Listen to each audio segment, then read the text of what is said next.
Gangster Anshu Dixit का एक पुराना वीडियो जिसमें वो डरा हुआ है, बेहद डरा हुआ है, बेहद घबराया हुआ है। तस्वीर देखिए। अभी कुछ दिन से ऐसा चल रहा है कि यहाँ पे हम लोगों की जो है हत्या की योजना चल रही है, क्योंकि उन्हें मालूम है कि हम लोग जो है यहाँ पे लगातार जो है हम लोग यहाँ पे जो है पैसे दे रहे हैं और शुल्क ले रहे हैं। अब लेकिन जेल प्रशासन जो है हम लोगों की हत्या की साजिश रच रहा है। तो हत्या का तरीका जेल प्रशासन का हमेशा ये रहता है कि जैसे कि अलार्म बजा के जो है हमें पीट के मारा जा सकता है, या हमें पेशी पे भेज के एसटीएफ के द्वारा, जिस तरीके से एसटीएफ मेरी हत्या करना चाहती है। तो देखिए, विक्रम सिंह साहब इसी बात का जिक्र कर रहे थे कि अंशु दीक्षित ने पहले से ही आशंका जताई थी और वो वीडियो हमने आपको दिखाया। इस पूरे घटनाक्रम पर कई सवाल उठ रहे हैं और सवाल आपके जहन में भी होंगे, तो आपको पूरी घटना की क्रोनोलॉजी समझाते हैं कि आखिरकार कैसे कैसे क्या हुआ। ये बिग वॉल है, इस पर आप देखते जाइए। 8 दिसंबर 2019 को अंशु दीक्षित को सुल्तानपुर जेल से चित्रकूट जेल भेजा गया, 8 दिसंबर 2019, और उसके बाद 20 मार्च 2021 को मेराज को वाराणसी की जेल से चित्रकूट की जेल भेजा गया। 2 साल के भीतर डेवलपमेंट। और फिर अगला साल 7 मई 2021 को मुकीम काला को सहारनपुर से चित्रकूट जेल ले जाया गया। यानी 3 साल में 3 गैंगस्टर पहुंच जा रहे हैं चित्रकूट की जेल पर। और 14 मई 2021 को अंशु दीक्षित ने मुकीम काला और मेराज को गोली मार दी। अब ये जो टाइमलाइन है, ये टाइमलाइन अपने आप में बहुत कुछ कहती है, बहुत कुछ बयां करती है।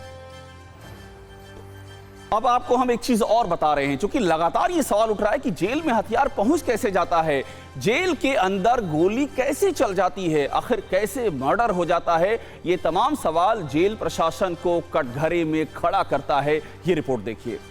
3 गैंगस्टर, 1 एनकाउंटर और तीनों ढेर। ये किसी क्राइम सीन और थ्रिलर से भरी फिल्म के क्लाइमैक्स का सीन नहीं, बल्कि यूपी के चित्रकूट जेल में घटी सच्ची घटना है।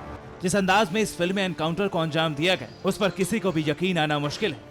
लेकिन यूपी के जेलों में खूनी जंग की ऐसी वारदात होना आम है। कई बड़े क्रिमिनल्स की अंत कथा जेल की 4 दीवारी के अंदर लिखी जा चुकी है। कुछ साल पहले यूपी के बागपत जेल में बंद नामी बदमाश मुन्ना बजरंगी की भी ऐसे ही हत्या की गई थी, जिसे जेल में कैदियों के आपसी अदावत का नाम दिया गया था। अब सवाल ये भी उठ रहे हैं कि क्या मुन्ना बजरंगी का चित्रकूट कांड से कोई कनेक्शन था? क्या मुनीर और मिराज या अंशु दीक्षित का मुन्ना बजरंगी से कोई रिश्ता था?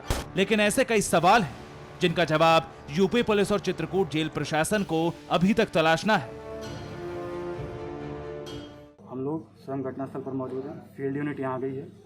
उक्त अभियुक्तों में से जो मरे हैं उसमें एक का नाम मुकीम काला, जो कि शामली का रहने वाला था, के रूप में चिन्हित हुआ है, जिसके ऊपर लगभग 65 मुकदमे हैं। दूसरा व्यक्ति जिसका नाम मेराज है, जो कि बनारस का रहने वाला, उसके ऊपर अभी तक 3 मुकदमों की जानकारी है। शेष वाराणसी पुलिस से जानकारी की जा रही है।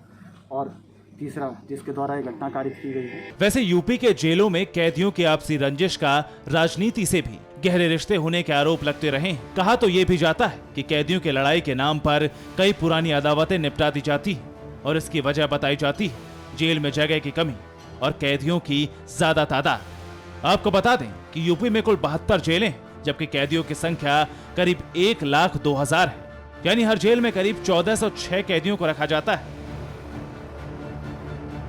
हालांकि आंकड़े 2019 के, जाहिर है पिछले 2 सालों में कैदियों के तादाद में और भी इजाफा हुआ होगा और मुमकिन है कि आने वाले दिनों में चित्रकूट जैसी घटनाओं में और भी इजाफा हो।